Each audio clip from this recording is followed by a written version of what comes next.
हर हर महादेव।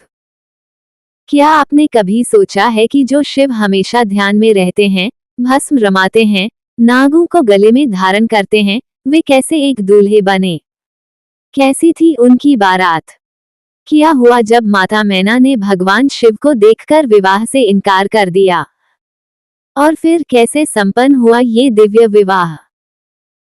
आज हम आपको लेकर चलेंगे भगवान शिव और माता पार्वती के विवाह की उस दिव्य यात्रा पर, जो सिर्फ एक विवाह नहीं, बल्कि सृष्टि की सबसे अलौकिक घटना थी। तो जुड़े रहिए हमारे साथ इस अद्भुत कथा में, जहां भूत प्रेत और देवताओं ने एक साथ बारात में नृत्य किया, माता पार्वती की वर्षों की तपस्या सफल हुई, और अंत में सृष्टि के सबसे शक्तिशाली युगल का मिलन हुआ। तो आइए भगवान शिव और माता पार्वती के इस विवाह उत्सव में सम्मिलित होते हैं। भगवान शिव और माता पार्वती का विवाह, संपूर्ण कथा, शिव पुराण, सप्तम अध्याय। भगवान शिव और माता पार्वती का विवाह एक अद्भुत और दिव्य घटना है, जिसे शिव पुराण के उमा संहिता सप्तम अध्याय के 10वें अध्याय में विस्तार से बताया गया है। इस कथा में भगवान शिव की बारात, विवाह की विधियां और माता पार्वती के अटूट प्रेम का विस्तार से वर्णन किया गया है। पार्वती जी की घोर तपस्या और भगवान शिव का स्वीकार। माता पार्वती, जो हिमालयराज की पुत्री थी, ने पूर्व जन्म में देवी सती के रूप में भगवान शिव से विवाह किया था। लेकिन जब उन्होंने अपने पिता दक्ष के यज्ञ में अपने पति का अपमान होते देखा, तो उन्होंने योगाग्नि द्वारा अपने शरीर को त्याग दिया। अब पार्वती के रूप में जन्म लेने के बाद उन्होंने फिर से भगवान शिव को पति रूप में प्राप्त करने के लिए घोर तपस्या की। उनके तप से प्रसन्न होकर भगवान शिव ने उन्हें दर्शन दिए और विवाह का वचन दिया। विवाह की तैयारी और देवताओं की प्रसन्नता। जब भगवान शिव ने माता पार्वती से विवाह के लिए स्वीकृति दी, तो पूरी सृष्टि में हर्ष छा गया। भगवान विष्णु, ब्रह्मा, इंद्र और सभी देवताओं ने इस शुभ अवसर की तैयारियां शुरू की। ऋषियों का हिमालय के पास जाना। सप्तऋषियों को विवाह का शुभ संदेश लेकर राजा हिमालय के पास भेजा गया। जब हिमालयराज को ज्ञात हुआ कि स्वयं भगवान शिव उनकी पुत्री से विवाह करेंगे, तो वे अत्यंत हर्षित हुए और विवाह की स्वीकृति दे दी। इसके बाद विवाह के लिए शुभ मुहूर्त निकाला गया और सारे देवगण बारात की तैयारियों में जुट गए। भगवान शिव की अनोखी बारात। भगवान शिव की बारात अत्यंत विचित्र और अद्भुत थी। अन्य देवताओं की बारात की तरह इसमें सुंदर रथ, हाथी और घोड़े नहीं थे।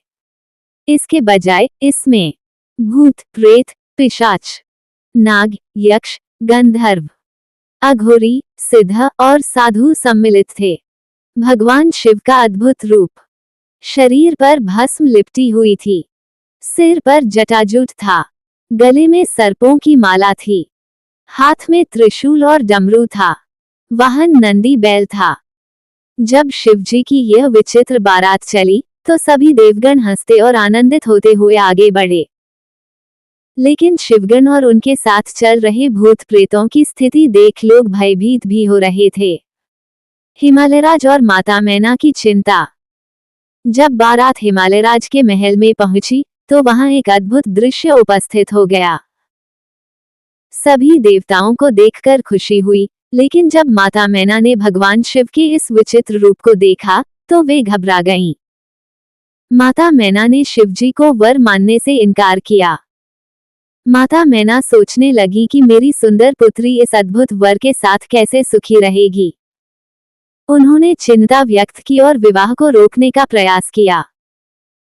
तब भगवान विष्णु और नारद मुनि ने माता मैना को समझाया कि भगवान शिव सृष्टि के स्वामी हैं और उनका असली स्वरूप अत्यंत दिव्य और सुंदर है।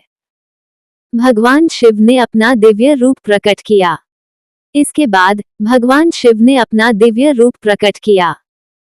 वे एक सुंदर, तेजस्वी और मनोहर रूप में प्रकट हुए, जो हजारों सूर्यों के तेज से भी अधिक दैदीप्यमान था।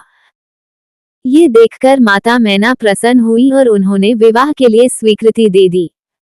विवाह समारोह का आयोजन। राजा हिमालय ने बड़े उत्साह के साथ भगवान शिव और माता पार्वती के विवाह की तैयारी करवाई। पूरी सभा को फूलों, दीपों और सुंदर आभूषणों से सजाया गया। देवगण और ऋषि मुनि इस दिव्य विवाह के साक्षी बने। विवाह की विधियां।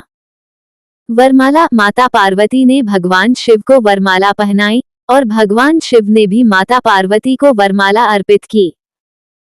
कन्यादान। राजा हिमालय ने भगवान शिव को अपनी पुत्री सौंपते हुए उनका विधिपूर्वक कन्यादान किया। फेरे और मंत्रोच्चारण। विवाह के सभी वैदिक विधि विधानों के अनुसार सप्तपदी 7 फेरे संपन्न हुए। देवताओं का आशीर्वाद। सभी देवताओं ने शिव पार्वती को आशीर्वाद दिया। यह विवाह साक्षात ब्रह्मा, विष्णु और समस्त ऋषियों की उपस्थिति में संपन्न हुआ। इस विवाह को देखकर पूरी सृष्टि आनंदित हो गई। विवाह के बाद का उत्सव और कैलाश गमन। विवाह के बाद माता पार्वती ने अपने माता पिता और परिवार से विदाई ली। यह विदाई अत्यंत भावुक क्षण था, लेकिन ये जानते हुए कि वे स्वयं महादेव की अर्धांगिनी बनने जा रही हैं, माता पार्वती प्रसन्न थीं। इसके बाद भगवान शिव माता पार्वती को लेकर कैलाश पर्वत चले गए, जहां माता पार्वती ने शिवजी के साथ दिव्य जीवन की शुरुआत की। इस विवाह का आध्यात्मिक महत्व। शक्ति और शिव का मिलन। यह विवाह आत्मा, शिव और शक्ति, प्रकृति के मिलन का प्रतीक है। भक्ति और तपस्या का महत्व। माता पार्वती ने कठोर तपस्या कर शिवजी को प्राप्त किया, जिससे ये संदेश मिलता है कि भक्ति और दृढ़ निश्चय से परमात्मा को प्राप्त किया जा सकता है। विवाह का आदर्श रूप। यह विवाह आदर्श वैवाहिक जीवन का प्रतीक है, जिसमें प्रेम, समर्पण और त्याग की भावना सर्वोपरि होती है। कल्याणकारी शक्ति का प्रकट होना। इस विवाह से सृष्टि की रक्षा और कल्याण का मार्ग प्रशस्त हुआ। निष्कर्ष। भगवान शिव और माता पार्वती का विवाह केवल एक लौकिक घटना नहीं थी, बल्कि यह ब्रह्मांडीय ऊर्जा के संतुलन का प्रतीक था। इस पवित्र विवाह को सुनने, पढ़ने और स्मरण करने से भक्तों को अपार पुण्य प्राप्त होता है और उनके जीवन में सुख शांति बनी रहती है। हर हर महादेव। और इस प्रकार संपन्न हुआ भगवान शिव और माता पार्वती का दिव्य विवाह, जिसमें शिव की बारात ने सबको चौंका दिया। माता मैना का हृदय परिवर्तित हुआ और देवताओं के आशीर्वाद से यह अलौकिक मिलन साकार हुआ। यह विवाह सिर्फ एक अनुष्ठान नहीं था, बल्कि यह संदेश देता है कि भक्ति, प्रेम और समर्पण से कुछ भी प्राप्त किया जा सकता है। तो दोस्तों, अगर आपको ये दिव्य कथा पसंद आई हो, तो वीडियो को लाइक करें, अपने विचार कमेंट में साझा करें और चैनल को सब्सक्राइब करके हमें अपना आशीर्वाद दें। जय श्री शिव शंभू पार्वती पते नमः। हर हर महादेव।